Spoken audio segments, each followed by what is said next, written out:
We are live. Welcome to the Carl Vibe YouTube channel.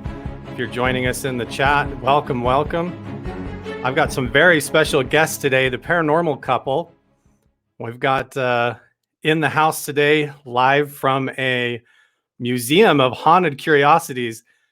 I'm going to go ahead and add them right to the stream right now. How you guys doing? Cody and Satori from Ghost Nation. They've been on the Travel Channel.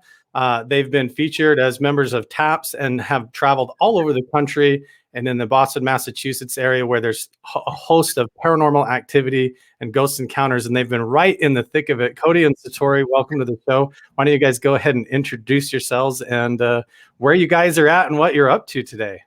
Well, thank you so much for having us on first and foremost. So we are broadcasting from the Boston area right now, where the museum is currently at its base location. But a little bit about ourselves. So I got into the field probably about 10 years ago now, and I've always been interested in it since I was about 8 years old. Like most investigators these days, you get involved by having an experience most of the time. You have something that, you know, kind of opens your eyes to this stuff, and it just burns into the back of your head, and you want to research it. And as soon as that experience happened, which we can dive into it later if you'd like, you know, it just kind of opened up that door. I started going to the library, taking out books on what I had seen, ghost, and, you know, it turned into looking up UFOs and Bigfoot and everything supernatural that fell under that title became a big interest to me. And Satori grew up in it. I've been in it my entire life. I mean, my dad started TAPS before I was even born, and then the show took off while I was very young. So I've kind of just grown up knowing my dad was a ghost hunter. He would go and help people, and I wanted to be like him. So I guess I've just always been involved in it. That's really interesting. So, like, I think honestly, most people have had some kind of paranormal encounter, whether they disregard it as credible or not and just move on with their day or not. But I'm really fascinated to hear that origin story for both of you. So Cody, you say most people get into this because they've had an encounter. It's the same for me. I've had multiple different encounters, and kind of growing up in a religious environment and things like that, I was kind of keyed up to look for spiritual experiences that involved deceased ancestors and family members and things like that, and trying to make spiritual contact. And in Mormonism that I grew up in, there's a lot of what they do, work for the dead within the temples. And so you're always kind of steeped in this perception that there's the spirit realm is right here on earth and overlapped with your reality. I've also had like what at the time was considered like a Bigfoot encounter, although when I look back on it now, it's more kind of like a Skinwalker Ranch type encounter up in the mountains. And I've seen some paranormal things in the sky, considered like UFO, UAP type activity. But Cody, let's start with you. What was like your first real taste of the paranormal or a haunted experience that kind of got you interested in the topic? Sure. So we grew up in a house in Massachusetts. It was myself, my parents, my mom and dad, and my grandparents also lived in the same house. They lived on the first floor. We lived on the second floor, kind of like a raised ranch style home, very typical in the New England area. So, so one night I was about 8 years old, and I'm in my room trying to fall asleep, and I didn't feel well. So I went into my parents' bedroom, and, you know, like any 8-year-old would do, I said, you know, Mom, I'm not feeling well. And I ended up spending the night in their room. I climbed right in between my mom and my dad. And I remember tossing and turning, trying to fall asleep. And finally, I opened up my eyes to a bunch of men that were circling the bed. They were going through the wall on the left side of the headboard, gliding around the bed, going through the wall on the right side of the headboard, and just kind of kept floating around in a circle. And I distinctively remember seeing the TV through one of their heads. Some of them were holding masks up to their face. Some had just holes for eyes. And they were all mumbling a thing that I couldn't understand. It was like they were all talking at the same time, and I couldn't make out one word that was being said. So I remember trying to elbow my mom and wake her up. She wouldn't wake up. I remember trying to wake up my dad. He wouldn't wake up. So I ended up just pulling the covers over my head and falling asleep because, you know, it terrified me because, you know, I had never seen anything like this in my life. I've never seen a person you could see through. So that's what kind of opened up the door. But it wasn't only myself in that home. Everybody that lived there had some sort of experience. You know, my parents would go to work during the day, and my grandparents would babysit me.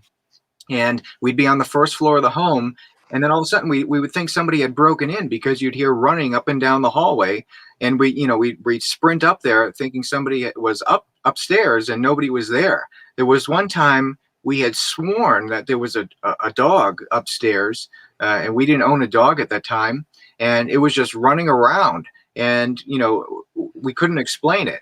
Doors would open up and close by themselves. So as I got older, of course, like I mentioned, I started researching everything that had to do with paranormal phenomena in general. And one of the big things that comes with that, you can't have a haunting without the history. So I started looking up all of the history in this area. And, the New England area, everywhere is like a Native American burial ground. Everywhere has Native American burial ground. So that could be a possibility. The other strange thing was the property was built on an old coal mine at one time that was filled in. And at the time of the coal mine, it was before they kept records of deaths and things like that. So who knows if there was any deaths on the property or in the general vicinity that could have been, coming into the house that was built later on. So that's what kind of swung open the door for me. And then finally, I would join a team when I was about 17 years old, 16 or 17, and the rest is pretty much history with that. I think just living in this area, we're like the creepy attic of the United States. Everything. There's so much story, so much history here, some of the oldest buildings in the country. So it's the perfect place to live if you're into this stuff, Yeah, absolutely. I think that's such a fascinating thing. I want to dig into that here in a little bit after we get Satori's story. I have a bunch of questions based on that, Cody. But first of all, Satori, what's you kind of grew up with it with your dad, but what exactly hooked you personally when you would say you had your first real paranormal or haunted type encounter that you couldn't explain? Well, I've experienced many things, especially when I was little, because I've never been closed off to the possibility of the paranormal. So little things. So some of the first experiences my family has told me that there was one time I used to say I saw butterflies flying around my room. And I wouldn't stop. I would be telling my parents, there's butterflies flying all around my room when I'm trying to sleep. They won't go away. They're just flying everywhere. And my parents thought, oh, maybe this is just overactive imagination. Until one day they had gotten me a t-shirt. And I had looked at it and said, Mom, look, it's the butterflies. And it was actually some sort of an angel-like illustration on my shirt. It was nothing that had to do with the butterfly. So that was some of the first experiences where my family had thought maybe I was more in tune. As I've gotten older, there was a time where we owned a hotel, a famously haunted hotel in New Hampshire. And that's where some of the most amazing experiences I had ever had occurred. Doors would open. We would have to knock on the door and ask to come in, and then the door would unlock, because if we had just tried opening it on our own, they would lock the door. You'd hear the knob turn and we wouldn't be able to get in. We'd hear voices all over the place. It was an incredible location. So that's just some of the stuff that has really gotten me interested. I mean, also the fact that my father was an investigator already. It wasn't normal when he started investigating. So he kind of led that into the what's the word? Well, into the pop culture into right pop now, culture, I suppose. So it Yeah. became normal, and I wanted to do it. That's exactly what I wanted to do. Yeah, normally, when you have an encounter like this, it's immediately just dumped into kind of like a spiritual or a phenomenon or something like that. But I think like the recent, in the last decade or so, the television series and the internet has kind of added a little bit of element of scientific research, especially like with TAPS, actually taking technology and devices in to try and measure the electromagnetic frequencies and the different types of anomalies that you can detect things with these objects or with these locations. And I think, first of all, it bears mentioning again that you guys are in a part of the country that you said is steeped with that history. And it's not even just so much that you're in the Mass area and around Boston and back east and everything over there, where the original colonizing occurred and a lot of that. But there, before that, it goes clear back into, like you said, the coal mines, and there was no OSHA back then. There was no, laws about safety regulations and a lot of even child labor and things like that. And it's fascinating when you even go further than that. There's this deep ancient history with the mound builders and ancient people that we don't even know, that's just been kind of scraped over and buried under. And it seems like these locations become like almost like a receptacle throughout time for that energy to resonate on a building or a location or a geography where things seem to get hung up or stuck energetically, so that when people die or major events occurred, it like imprints on the area or sort of makes it like a magnet for the paranormal or the phenomenon. But before we dig into that too much, Cody, your experience raises a common question, which is a lot of people want to chalk it up to sleep paralysis, or you mentioned you weren't feeling well. So Right. I wanted to get your guys' take on how much of this you guys feel like has to do with our conscious perspectives of reality.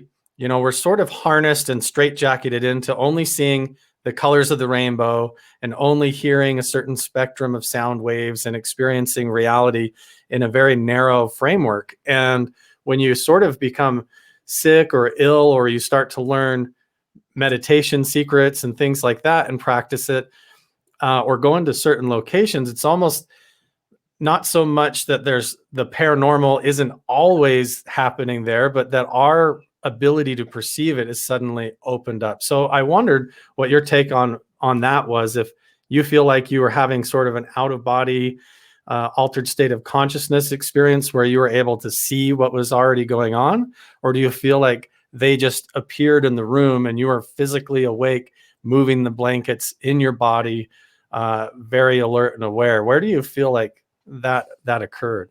Right. Yeah. I've always questioned if this was an experience that truly happened. I mean, I've looked into hypnopompic and hypnagogic hallucinations, and it's absolutely a possibility. Like you said, I wasn't feeling well, but I would like to believe it did happen, just because everybody in the home was experiencing activity at some point. Whether that's just a coincidence, and I had some sort of hallucination or something like that, is quite the possibility. But no matter what it was, for that's the thing that opened the door. And to this day, I'm not 100% sure if it was truly paranormal or not. But there was other things that happened that kind of correlated with it. But I absolutely believe that, at least with a lot of the cases that we've dealt with, we have dealt with cases of sleep paralysis and things like that, and something that has been termed the old hag syndrome, believe it or not, where people feel like they have somebody that's walking up to them and either sitting on top of them or pressing down on top of them. And that's been it can be proven away scientifically as just sleep paralysis, and it's a very scary situation. If you haven't ever experienced it, it can really play some horrible tricks on your mind, to think that there's some scary stuff going on. So TAPS was built on this foundation, where we always try to debunk things first, or prove things that there is a normal explanation to what's going on first. Out of with the cases that we've just worked on, it's been close to over 500 over the past 10 years or so. And we've been proven to disprove about 80% of the cases that we've gone into, coughing up to normal explanations. My thought on the whole consciousness idea is, it really makes you think, is the brain where the soul is housed? Because there's only times people have said they've really experienced things such as out of body is through meditation, or they were sick, or they had passed away and come back, or cases like that. And it really makes you think, is the soul in the brain and you just have to activate it somehow? That's a theory I like to think of, because with everything we've experienced, especially together, the things we've seen and experienced together, it really makes you think that the soul is somewhere just inside the head, and you just need to activate it. You just need to somehow open yourself up to that door. Absolutely. Yeah, and the recent science, like Ratherby Squidding said, if you buy into quantum consciousness, it opens up the doors a lot to the supernatural phenomenon being natural, where when you consider that the subconscious isn't inside a box inside here, but is actually the experience of the outward reality, that starts to blend over a little bit. And I want to make a point about that. Everybody brings up the sleep paralysis thing with all of this, including the UFO phenomenon and abductions and all these paranormal things. But the cases where you have repeated locations where it doesn't matter who comes into the location, they experience the same phenomenon, and also multiple people in the same location, all having the same experiences. Like you mentioned, the old hag, for example, that's a common thing to have these three basic figures: the shadow figure, the man in the hat, the old hag, which is like a creepy witch type character that comes and sits on your back or your chest at night. And you find these cross-culturally around the world. So even disconnected cultures from Africa, even to Hawaii. I know there's a specific hotel with a room in Hawaii where guests constantly are canceling their reservations and leaving because they have this encounter with this old hag and they've never had sleep paralysis before. So you have it kind of transcending those explanations a little bit, almost like these are real common occurrences that are going on around the globe, and it doesn't really matter. The individual isn't somehow perceiving this reality. It is a real phenomenon, and it kind of crosses over there. I think that's really fascinating. But also, there's some great questions here in the chat I want to bring up. Denise Vlogs asks, how did you two paranormal driven people find each other and couple up? She's here for the love story. Okay. So, like I said, I've been investigating, I don't know if you want to call it professionally or not. I've been investigating with a team for about 10 years now. I've been part of TAPS for about 6. Satori joined the team, I would say, I don't know, about 4 or 5 years ago. And I had already been established on the team. And, she got an interest in joining the team. So she joined the team. And let me tell you something, talking about energies and things like that. So, like I mentioned, most cases that we go on are pretty boring, to be honest with you. We describe it like fishing. You go out, you fish, you either catch something or you don't. And it's a lot of waiting and hoping something happens, but usually it doesn't. And that was the way it was up until Satori joined the team. And, I definitely believe that the living people's energy has a big effect on the results of an investigation. If there is activity there, I believe that each individual person's living energy has an effect on the environment around it. And for some reason, Satori, when she started coming onto the team, we would always be partnered up together, before we were dating. And we started noticing a pattern that whenever we were put in the same room together, strange stuff started to happen. You'd either hear footsteps walking into the room, lights would sometimes flicker, doors open and close. Maybe your heart would pitter patter just a little bit. I think my heart was pitter pattering before hers, but absolutely. And for some reason, the people that's a dog, a living dog that you hear barking, by the way. For some reason, the people in the other teammates on the team started noticing this as well, that, some strange stuff started to happen. And then after a while, we had really worked with it, and we had to kind of keep it away from the public eye because it was so unbelievable, some of the things that were happening. And then it turned into intelligent communication. So if somebody has passed on and they are nearby, it seems when we are together, we somehow open up a door to intelligently communicate. Yeah. Now listen, I went to school for physics because, physics plays, in my opinion, a huge role in this whole field. I love to learn how things work. I'm a big tech guy, so I love learning how the equipment works and what it's documenting and recording. I think a piece of equipment is useless unless it's data logging its findings. And, there's stuff that's happened that has defied the laws of physics as we know it today. And you can hear me tell stories over and over again, but you won't truly believe it until you experience it for yourself. And for anybody asking, we don't say we're psychics or mediums or anything like that. We can't do that stuff. We do something completely different that nobody else we've ever have no idea what heard of has been able to do. Have no idea what it is. And we kept it, we kept it a secret for a few years just to learn about what was going on and kind of experiment with it. And, I had never, ever experienced anything like this in my life. And, I definitely think it has to do with the internal energy of every individual. I think when certain people come into a room and are together, it somehow flips on that light switch that draws things in. And, we do public events as well, where the public can come and investigate. And we usually do this at locations that's known to have activity. And sometimes you have a group of people that, you can kind of feel it. I mean, have you ever walked into a place and you kind of get a feeling that, wait a minute, something bad is going to happen. Maybe there's a fight Oh yeah. that's going to happen. You kind of get that feeling, that intuition feeling that, something's wrong. The energy in this building is kind of off. And it's kind of that same feeling. We get a group of people, nothing will happen. Get another group of people, you feel like the energy, wow, this feels good. And then something will happen. And I definitely think that energy has a huge role in everything that we're doing.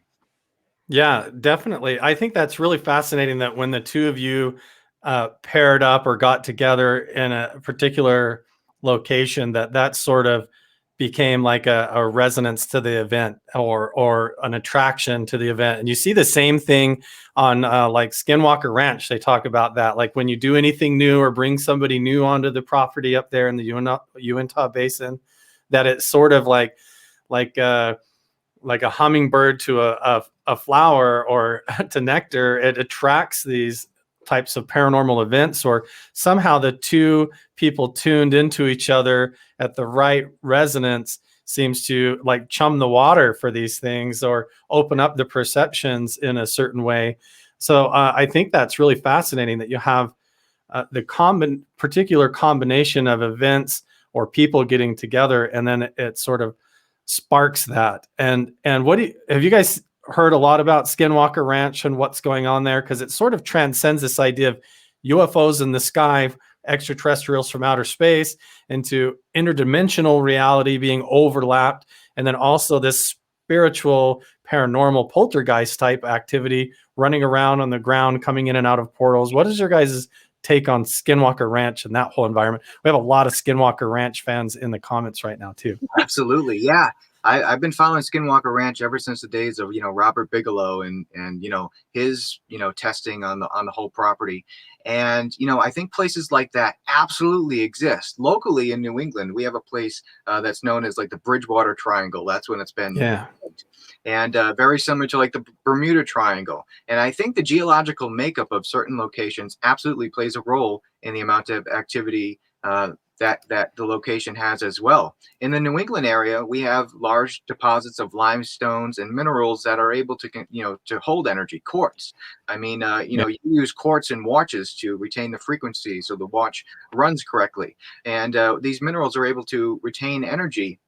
So I definitely believe, and the same with the Stanley Hotel. There's been a whole documentary made about the geological properties under the Stanley Hotel, which could explain why there's so much paranormal activity there, is because they're able to feed off of this energy.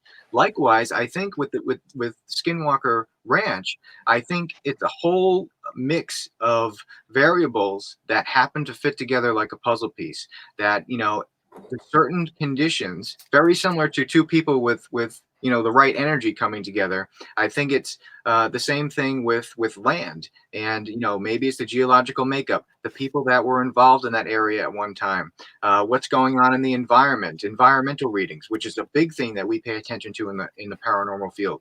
The location of where it is in the country, I think, plays a huge role in that. And all of this phenomena, like I mentioned, when everything fits together perfectly, I truly believe it's like a beacon that turns on. And we definitely have a bunch of theories that that everything that falls under the supernatural realm is connected in some way. Everything from cryptozoology, UFOs, spirits, interdimensional time cross and stuff like that. We think it's all connected in somehow, and the common denominator is energy. And I think if the energy is perfect, then you have a place like the Skinwalker Ranch that has all of this activity happening in one area. And when, like you mentioned, when new people come onto this property, different things start happening. You're introducing new energy into the environment, which can absolutely stir up whatever's happening there. Yeah, I agree. I think that was my first thought with the Skinwalker Ranch and even the Bridgewater Triangle, and then even all these ancient sites and locations. You've got historically, even the ancient indigenous people seem to have followed and built monoliths and monuments on these energetic ley lines or energetic pathways around the earth that they were able to sense where these paranormal type encounters were occurring. And they range everywhere from extraterrestrial type entities and encounters to the paranormal ghost poltergeist type encounters. And then you have the petroglyphs and the pictographs that kind of look like these beings and ghosts and stuff all over the place. But you bring up a good point with the geology and the crystals being sort of like a harnessing element to that. And we use crystals in ultrasound equipment to see through pregnant women, to look at babies or injuries and through the body, and x-rays and thermal imaging and stuff like that to look outside our normal perspective. And one thing we don't think about is how many minerals we're dependent upon within our own body and our brain that harness the electromagnetic signals in the brain that account for even our own consciousness and perceptions of reality. Like even in our inner ear, our ability to balance is these liquid crystals that have to kind of align in a certain way. And we don't really account for that resonant energy in the environment where reality could be thin or your perceptions could be enhanced. And if your consciousness in a quantum physics sort of way is not just inside your skull, but is an energy field that exists outside your body. Like you said, when you go into a room and you can kind of get a feeling, like your spidey sense kicks in and you're like, wow, this place is creepy or something bad happened here. It's almost like you can perceive outside the normal physical three-dimensional reality, and your crystalline physical makeup can sort of detect this subconsciously, and then when you get into an altered state of perception, you can suddenly see into these other dimensions of reality. And I think that's really fascinating. Christina brings up a good point with that technology, because we're so limited with our perceptions that it helps for credibility to get people to understand what you're experiencing, to use the right technology and devices. So what sort of equipment do you guys prefer to use? And then I wanted to second that, follow up that question with the techniques that you guys use that seem to be unique and be effective, that you guys are trying out experimentally that creates the event. You tackled the tech question part. All right. So I noticed thermal imaging. We do use thermal imaging. Our brand that we use is FLIR cameras. We usually have them set up with our normal infrared cameras. There's always been, so with a lot of the paranormal teams out there right now, a lot of them use the standard like security system setup, IR vision, night vision. But I believe that, the thing that we should be paying more attention to is the UV spectrum, using full spectrum cameras that's able to see into the IR spectrum, ultraviolet spectrum, and, as well as our spectrum that our eyes can see in, and just use very low red and orange lights in a room. And I think that's where we should be paying more attention to, rather than the IR spectrum. As far as equipment goes, like I mentioned before, I love using equipment that data logs every inch of its findings. A lot of people right now, they go for the equipment that likes to light up and beep and make noise, which is great for the thrill seeker paranormal investigator. There's nothing wrong with that at all if you're that type of person. But going into, if we want to document cases, we use things like EMF meters, but, electromagnetic meters, but they're able to data log their findings. Same with audio. Audio, we get a lot of our examples of, spirit voice or EVP, electronic voice phenomena, on audio. And looking up into the making up of what type of recorders we're using, we want to use recorders that covers a broad range of spectrum, because the human ear right now, depending on how well you can hear, hears between a range of 20 hertz to 20,000 hertz or 20 kilohertz. And that's if you have perfect hearing, which not everybody does, which could explain why, if, all three of us are in a room together, maybe I hear something, she hears something, but you don't. Maybe your hearing spectrum is a little smaller than ours. And likewise, maybe you guys hear something I don't. Maybe it's speaking just outside of the hearing range that we can hear. So what we want to do is use recorders that are able to cover a broad spectrum of audio, and able to use software to condense that spectrum, either by slowing it down or speeding it up, to a spectrum that our ears can hear. And a lot of times we find things that we find voices that are talking on the lower end of that spectrum for some reason. Usually it's never on the higher end into the ultrasound frequency, but it's on the lower end for some reason. So we like to pay attention to the lower end of the audio spectrum. Now with electromagnetic meters, there's two types. So there's man-made energy, that's the wiring in your house and battery operated equipment and things like that. And then there's a natural form of energy. So the biggest natural magnetic source is of course the earth. That's how our compasses work. We have natural meters that's only able to detect that type of EMF. So it can detect a person, a living person, if it walks into the room. And doing a lot of research on this, it's been a proven fact that every cell within the human body contains an extremely small amount of this EMF, this natural EMF. And we theorize that somehow our consciousness, our understanding, our emotions are somehow intertwined within this energy, and that's the energy that's somehow able to retain and come back and visit, whatever we want to call it, a spirit, ghost, angel, and interact with the environment. So what we like to do is kind of use all of this equipment together, and if we get a voice, I've noticed that there's a small spike on a natural EMF meter, which makes me think that when a voice is coming through, it's coming through the electromagnetic spectrum. So a lot of times people don't hear the voices that we're picking up on the recording. It could be because they're speaking out of that hearing range, right?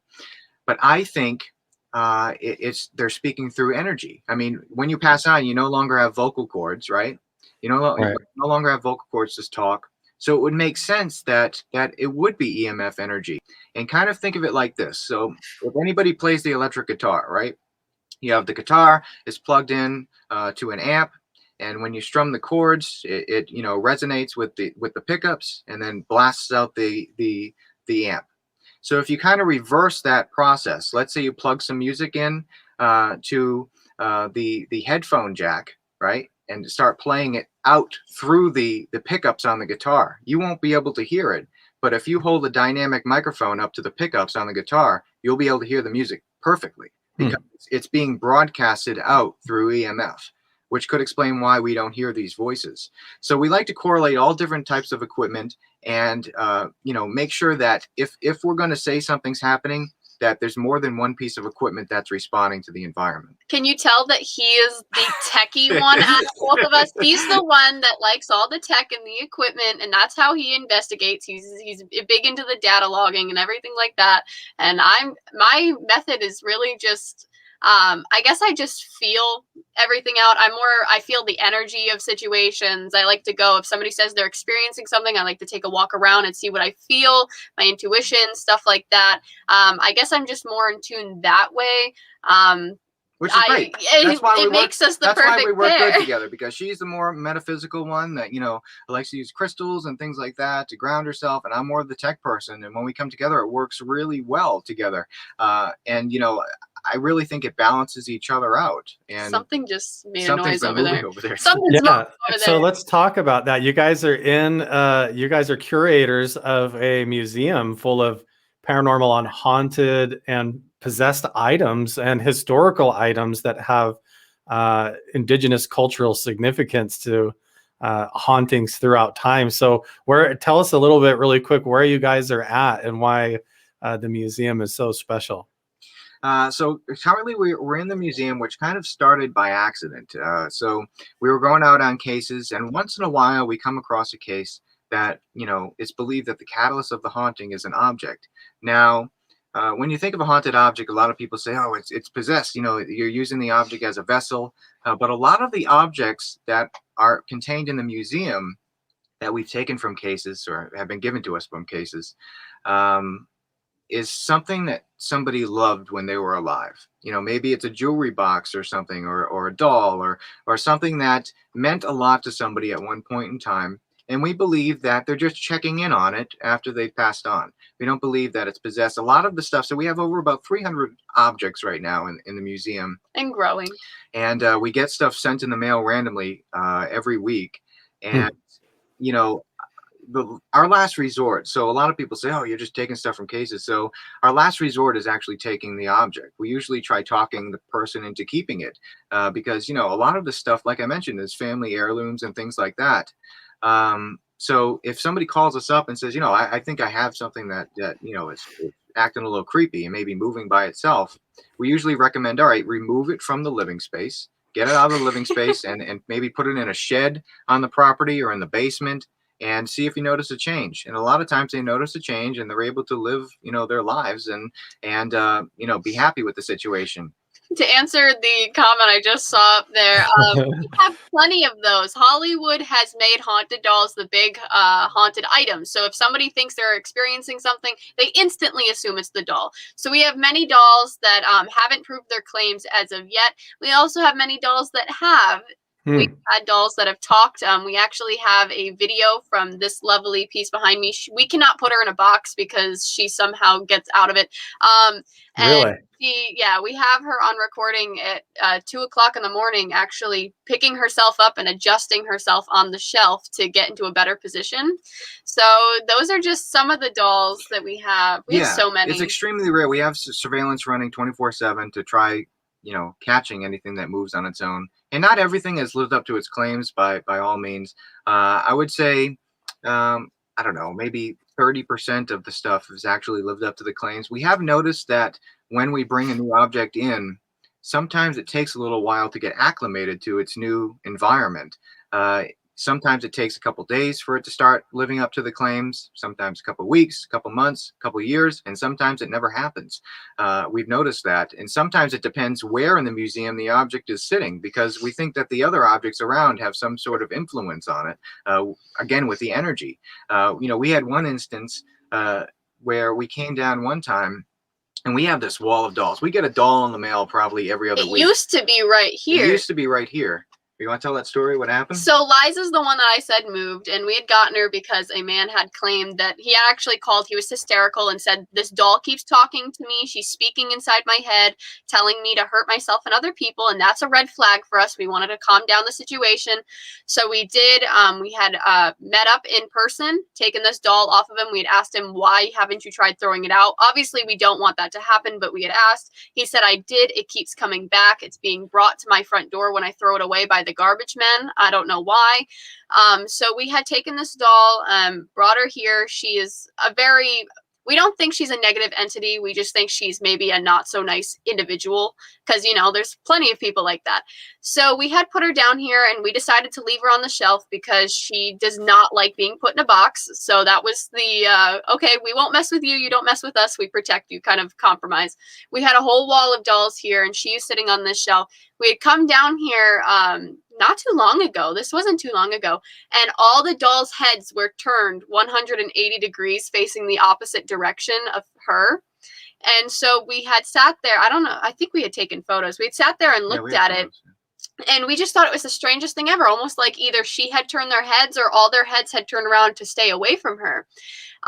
We had fixed them, come back down a couple hours later, and they were all like that again. So we had to move all the dolls to the different side of the museum, and it thankfully stopped. Right, exactly. And we have noticed, like Satori mentioned, this gentleman kept trying to get rid of the doll, and then it would keep coming back. We have noticed that a lot of people, the same occurrences happen. They try getting rid of something and it always ends up back in their life somehow. Maybe a family member brings it back. In this case, the garbage man or somebody in the apartment building ended up bringing it back. And, when people purchase these things, we have stuff that people have purchased at like secondhand stores, estate sales. And the common denominator is a lot of people, they feel this it's almost like a magnetic pull towards the object. Like we have a little clown statue up there that, somebody, was walking through a secondhand store and was drawn to buy this clown figurine that was probably made by the thousands at one point in some factory. But for some reason, something happened, with this figurine, whether it was loved by somebody at one time or, something, terrible happened around it. I'm not really sure, but some energy was drawing him in to purchase this and, take it home with them. And then that's when, all heck broke loose and stuff started happening. Now, one of the big things we get with the paranormal in general, especially with this object, is, psychological, effects and things like that. Could somebody, be mentally, experiencing these things and it's not paranormal? So thankfully with TAPS, we've been able to build up this big index of contacts. And we have psychological professionals that we can reach out to kind of evaluate the people that we come in contact with. And that's exactly what we did with this person that that owned Liza up there at one time, and everything checked out with this individual. And as He was soon as the perfectly doll, fine after. yeah, as soon as the doll was gone, he ended up being perfectly fine. So as long as that helped him out, then I guess in the end, no matter if it's paranormal or not, it helped the situation. Yeah, it really makes you wonder. We identify as human beings with the things that we own, like we possess them, even when we're living. We get something that's like a family heirloom, and we become emotionally attached. And it seems like so much of this energy that we're talking about is conscious attachment at a deep emotional level. Sometimes based on trauma. Sometimes it's based on maybe the individual for multiple generations in a family really loving an object or a doll or something, or sitting in a chair for long periods of time, or sleeping in a particular room that they were stuck in during a plague or something. But then you also have these like traumatic energetic experiences that are attached to particular locations and objects. And it makes you wonder if it sort of absorbs into that environment, or if we're talking about a question of like over time slippage, overlapping time, to where these traumatic events are basically still occurring somewhere in what we would consider in linear time like the past. But in reality, if there is really no time, it's sort of a resonance that we're just not perceiving, that is ongoing still in that dimension of reality. So that attachment is still attached to that object, even though those people are not with that object anymore. And when it starts to get interfered with, or other people move into that house, they feel like, from their perspective of dimensional reality, like they're the ones being haunted. So maybe the entities, is that something that you could speak to, how maybe the entities feel like we're the ghosts from their perspective? Or That's interesting. We were actually just talking about the Perrins, Mrs. Perrin. Right. The story that she had. Exactly. Mrs. Perrin, the family that was living in the Conjuring house, now known as the Conjuring house, at the time, she had actually had an experience where she was in the dining area, and Right. she had turned around in the house and seen an older family dressed in old clothing eating at a table, and one of them had looked up and nudged the other one because he looked amazed to see her, and they both looked up and looked like they saw a ghost, which was her. She was alive, and then they dissipated. They went like away. she was the ghost, even though from her perspective they were. Right. Yes. Yes. Yeah. We're very good friends with the Perrin family that the whole the Conjuring movie was based off of. We've been to the actual house many times, and the house today isn't as active as when the Perrin family moved in. And in that situation, you have 5 girls living under the same roof, and we found that a lot of activity actually revolves around young females, especially in that age group. The energy that's being put out for some reason is somehow interacting with the environment. And again, I think it's that situation where it was, all the puzzle pieces fit together with the property and the current family that's living there, where everything happens paranormal, and then maybe the next family moves in and not that much happens there. So I definitely believe that, what she experienced might not ever be experienced again because of the energy of the living people that are there. It's just interesting to think if there's another dimension where time may move backwards of some sort, because they did find a parallel dimension. Didn't scientists just recently find a parallel dimension where time moves backwards? They had discovered this, and it makes you think, what if we are the ghosts to somebody back in time? This is a time slip they had, and they saw what really was another individual just in the future. Right. And the other thing that we deal with a lot is something that has been dubbed residual hauntings. So it's kind of very similar to a time slip. It's kind of hard to differentiate the two unless it's an intelligent communication, like with Carolyn Perrin there, seeing those people and having them react to seeing her. That would be an intelligent response. But there's plenty of instances where we've dealt with cases where it's not intelligent. They're kind of in their own space and doing their own thing. Let's say every morning you wake up, you go to the bathroom, brush your teeth, go down the stairs, have a cup of coffee. You do that every single day, that same path every single day, and it gets imprinted on the home that you're living in, or the environment that you're living in. We get a lot of reports of people seeing spirits walk through walls. You end up looking at the blueprints of the property, and there used to be a door there back in the 1800s. And I suppose that answers Christina's question a bit. It could vary. It could really vary, because we've had conversations with spirits in this museum, and we've said good night or hope you're doing well, and we've heard direct responses, which means they're intelligently there. One mask I said good night to after we did a presentation on him. He's from Africa, and in a thick accented voice, we heard a man with our own ears saying good night, responding to us as we left the museum, and we knew it was him. So I think it varies. I think there's a possibility that what you're seeing may be from another time period or another dimension, and what you're seeing could actually be someone who shed their physical form and went to this other dimension where they can communicate. Right.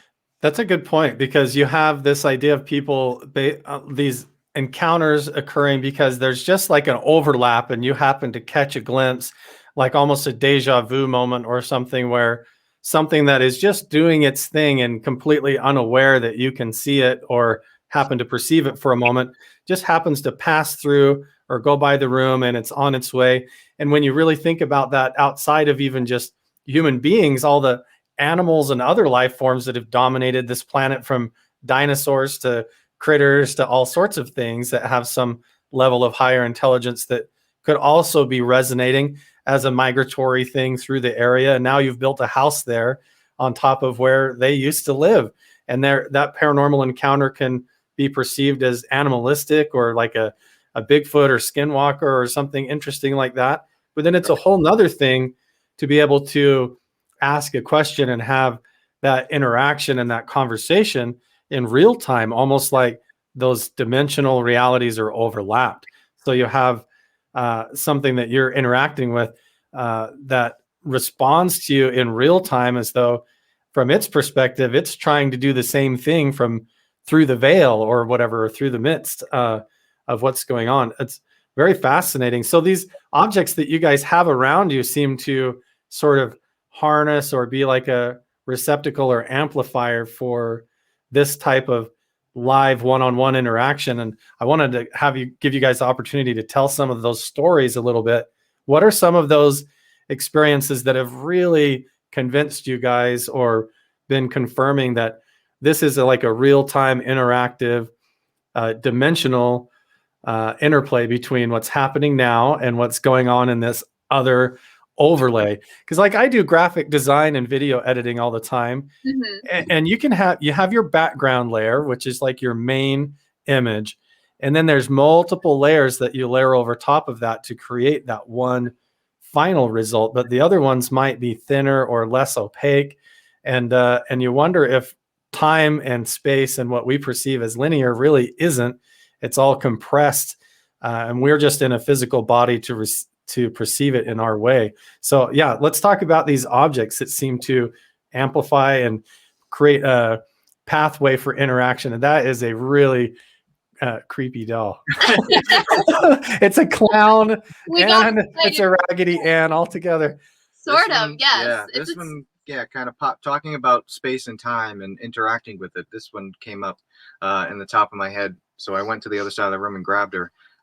So this doll, Jolene. Her name has been dubbed Jolene, and she came from a children's daycare center in Connecticut. And handmade, by the way. Is that hand? So you have somebody sitting there really putting their thought and emotions into hand forming and stitching this thing, almost conveying a personality into it, from the get-go in its creation. It's very interesting. Exactly. So in this daycare facility, she was sitting in, I would say, like a 1950s metal chair. She was sitting upright, and everything was fine for months. And then the children started going over. They would hold her hand or tug on her foot, and the staff members started seeing what looked like a one-way conversation with the doll. And they were imaginations. That's what they dubbed it up to be. But then it turned into the children starting to cry and run over to the staff members, saying that Jolene here was starting to call them names and making them sad. They called one girl ugly and made her upset. And so they're like, okay, well, that's weird. So, they would say, all right, we'll just stay away from her and go play with the other toys or whatever. So one day, the owner of this daycare facility is the person that opened up the daycare facility in the morning and locked it up in the evening. So she walks in, and Jolene here is out of her chair about 10 feet away from it in the middle of the floor with some toys around her and just laying there. So this, of course, freaked her out. And, the first thing that came to mind is, is somebody playing like a prank on me? One of the other staff members that, maybe they came in and moved her to try scaring me, but it was impossible because she's the only one who had the key. But when the other staff members came in, she of course asked them to make sure, and they were just as freaked out and thought that she was playing a joke on them. And so they just picked her up, put her back in the chair, and went along with their day. About a week later, she walks in. Same thing happens. She's in the middle of the floor with the toys around her.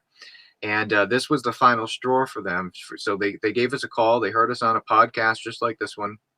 And when we got there, they just kind of pointed us what room she was in, and we went in and took her away, and everything there has been fine now. And but she's proved her claim a couple times. yeah, there's probably like a top 10 objects in here, and like I said, not everything proves the claim. There are some things that are very minuscule with the objects that happen, but there's probably about 10 of them that live up to their claims. She's in the top 5. Yeah, she's in the top 5.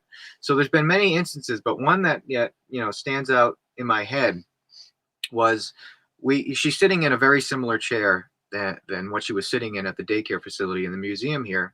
And I had to borrow the chair to change like a light bulb or something.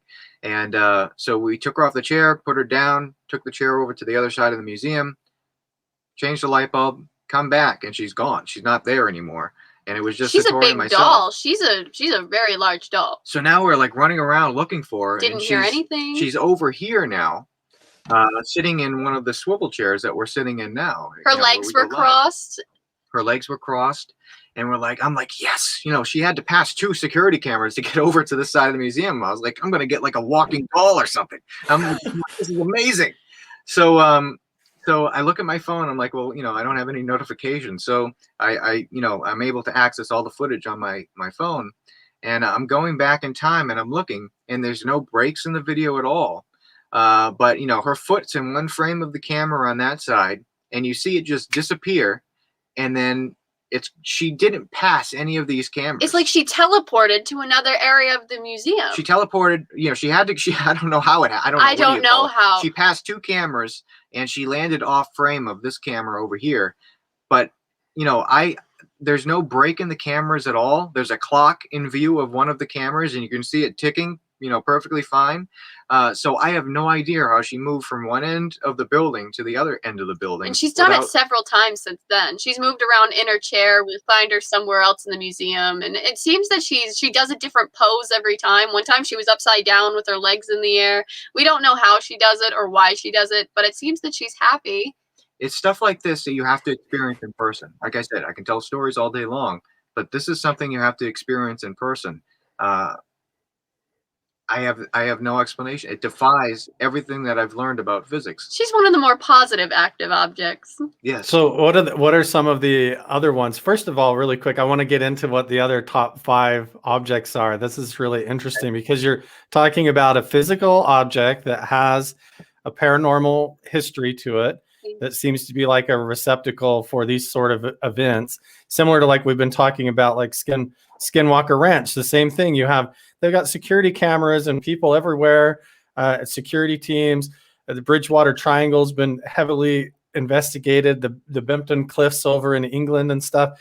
And it's very interesting that even with all the technology and the devices and cameras and equipment, you can't seem to catch these things on camera. It's like it's here 1 second and just out of frame, and then you scroll to the next few frames and it doesn't make any sense. And that kind of blows away this idea that there's just like a lost time episode where you moved it and then forgot that you moved it or had some time slippage within your awareness. I think that could also be a thing that definitely occurs as well. I've encountered that before, but I think it's interesting when you're using the technology to try and capture it and try to break through that to record it, but it's still so difficult to get. So Jazz Shaw has this good comment about that. I have a theory that there's a part of the brain that allows you to perceive ghosts, and I was born without that because I haven't seen anything in 60 years. And if there's any ghosts watching, he's totally fine with that now. I just wanted to say that as well. I wonder if because part of it is that you're looking for it, or you're open to the idea. There's something that it's not necessarily that either you're hardwired to be able to perceive these things or not, but that, and that may be the case, but that sometimes through meditation or altered states of consciousness, or like you were saying, hypnagogic states of mind, you're kind of stepping aside from just your normal vision and hearing and perceiving reality through more of a subconscious lens, or you're changing the radio dial a little bit to see outside of that normal perspective day to day. But somehow, even when you're not expecting it, you're just changing a light bulb or something and getting up on a chair and you turn around and the doll is gone. And that's what really blows my mind is those types of things. So yeah, getting back to that, if you want to say anything about that, go ahead. But I would love to hear what these other objects that you have there in the museum. Yeah, I will say about the whole seeing ghosts. I've probably seen a ghost, I would say 2 times. And both times I didn't know I was seeing a ghost. One time was in a famously haunted location in the area, and we were doing another public event, and there was somebody that was having a very hard time walking. I'll really recap this story quickly. And so she kept sitting out and would take breaks here and there.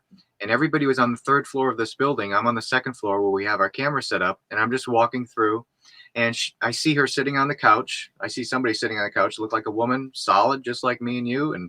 And she was just sitting there. I said, "Hey, are you gonna join? The other group's gonna be coming down. Are you gonna join?" She goes, "Oh, I'll catch up in a minute. I'm just taking another break." So I figured it was that woman. We had a camera set up on this whole area. I walk away, and then I see the woman. I see the woman that I thought it was. So I was like, "What?" It was in the dark. So I run back upstairs and there's nobody there. So now I'm talking to everybody on the team and they're all searching. But there was a camera that was set up in this area. And it weirds you out because he goes upstairs and he looks over at this corner that's pitch black and he goes, "Oh, you coming with us? Everybody's on the 3rd floor." And you hear it, what sounds like a voice, but you can't make it all out and hear, "Oh," and he goes, "Oh, okay, well, I'll come check on you," and he's talking to nothing. There's nothing He's talking there. to nobody. There's nothing there at all. And that's all we have on camera. This person looked solid as Satori's sitting next to me right now, sitting on that couch. And we walked over the couch and everything was messed up on the couch. So the video didn't pick up anything. It was a regular IR camera, and I was having a conversation with nothing there. But on audio, you heard the response. So you may think you've never seen a ghost, but you may have and just thought it was a regular person. Because I would have never thought that wasn't a real person. Unless, I ended up meeting her down on the 1st floor when I walked by her again, Yeah, and somehow when those encounters can leave like a residual trail or evidence behind, but not direct contact necessarily. Like you get the Bigfoot footprints, or you get like the radiation burns or different interesting things like that. But a lot of times it's just that perception opens up to something going on, and then and then you realize when you check it back that, wait, who I thought I was talking to is actually in the other room, and that wasn't them at all. What the hell just happened? Exactly. Yeah, it's very fascinating. So yeah, what are these other objects you've got there? So we had to take her out of her case. She had recently made her way into the top 5 most haunted objects we have because she had just proved her claim the other day. This is called Death Angel.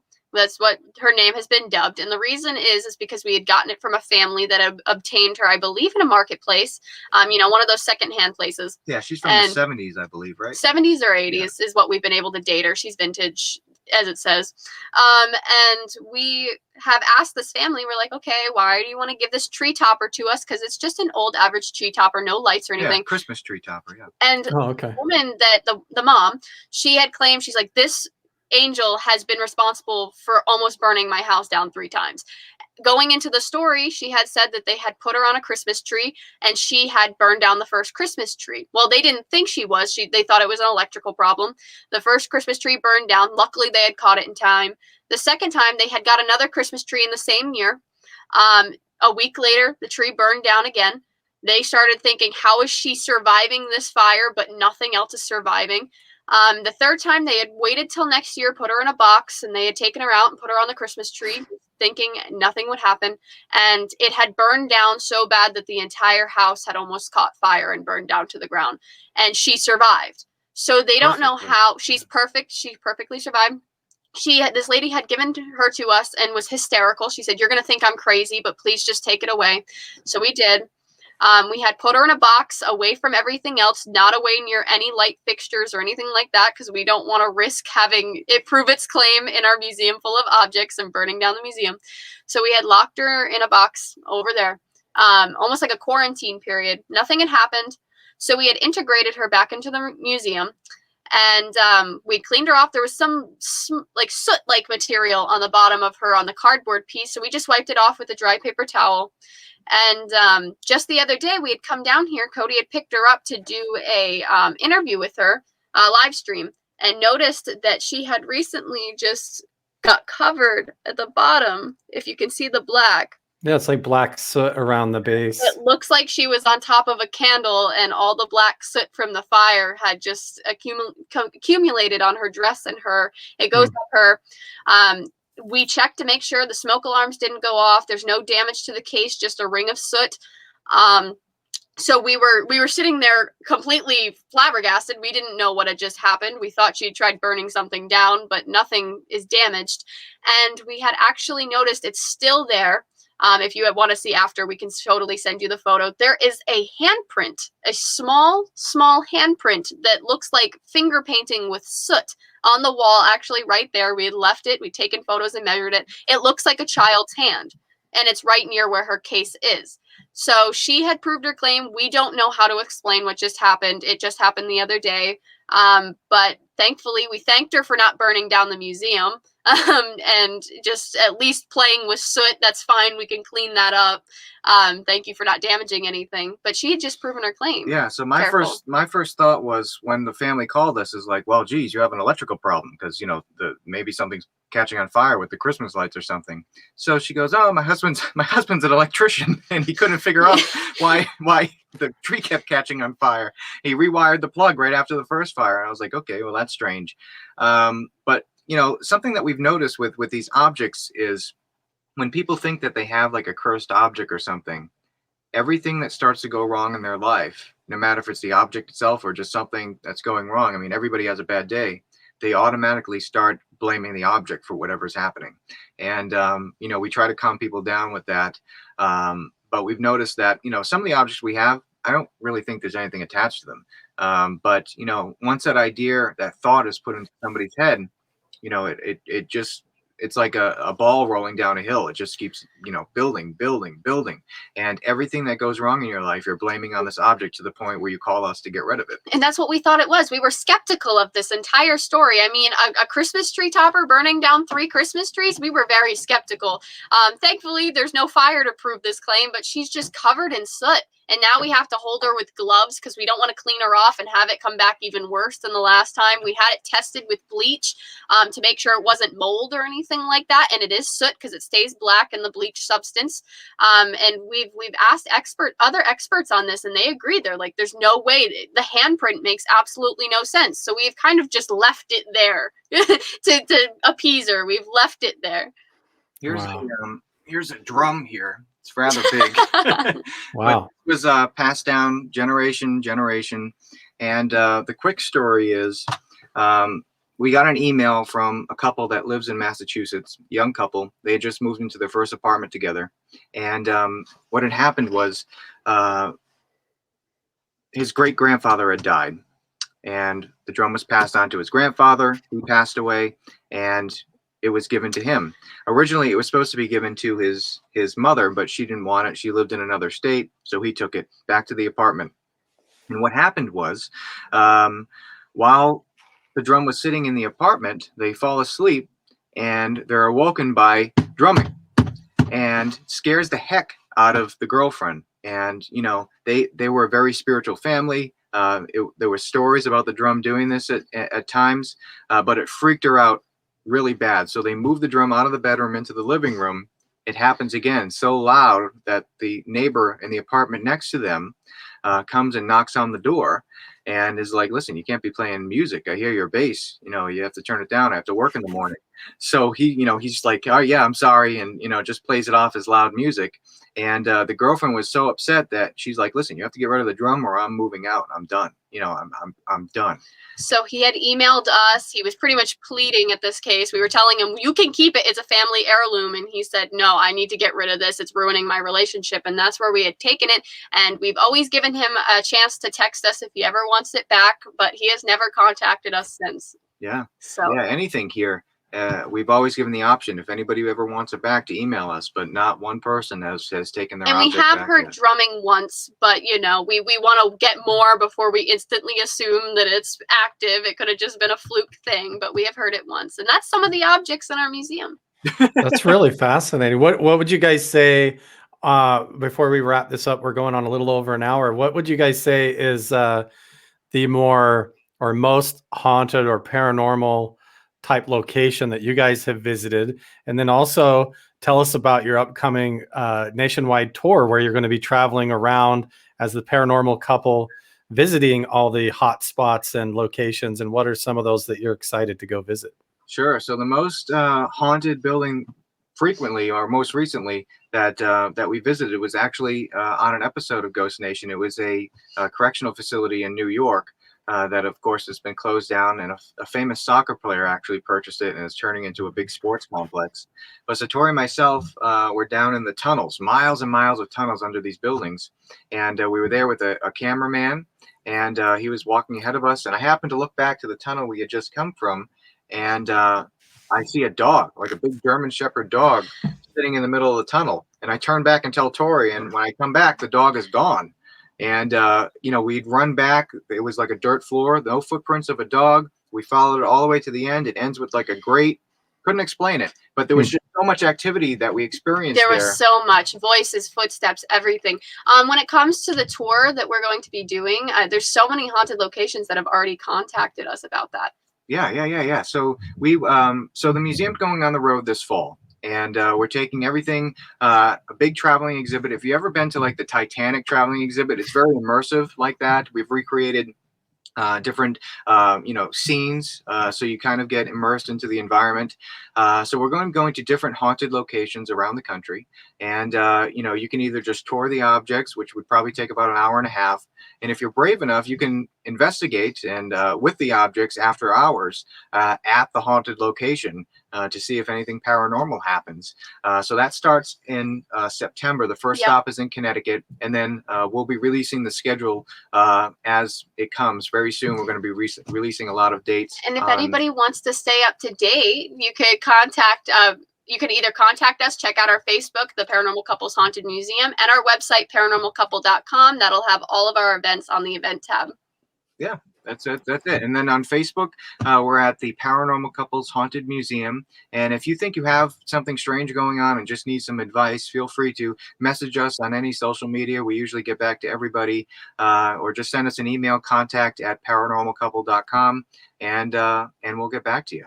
That's awesome. And I put all the link down in the description of this video below. So if you want to see where Cody and Satori are going to be headed out this fall, and go and visit them and meet them in person, interact with these paranormal objects and interesting objects in actual haunted locations near you, please hit them up and check them out online. Follow their page on Facebook and on social media everywhere.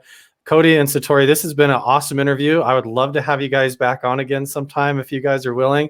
And if you come through this area, everything from Area 51 to the petroglyphs to the Marble Canyon over at the Grand Canyon up to Skinwalker Ranch, and down in Arizona, there's all sorts of crazy places we could go visit, not to mention the Mountain Meadows Massacre area. So if you come through here, I'd love to hang out with you guys. And I appreciate your time so much, and bringing a higher level of conversation to this topic besides just running around and trying to make it entertaining. I think you guys are scientific based. You're also addressing it as far as quantum physics is involved in the paranormal, and also the nature of reality and human consciousness and how that plays in. And even we talked about geology and geography and how that could harness the event. So Satori and Cody, thank you so much. And I hope to see you guys soon. Thank you. Have a good one.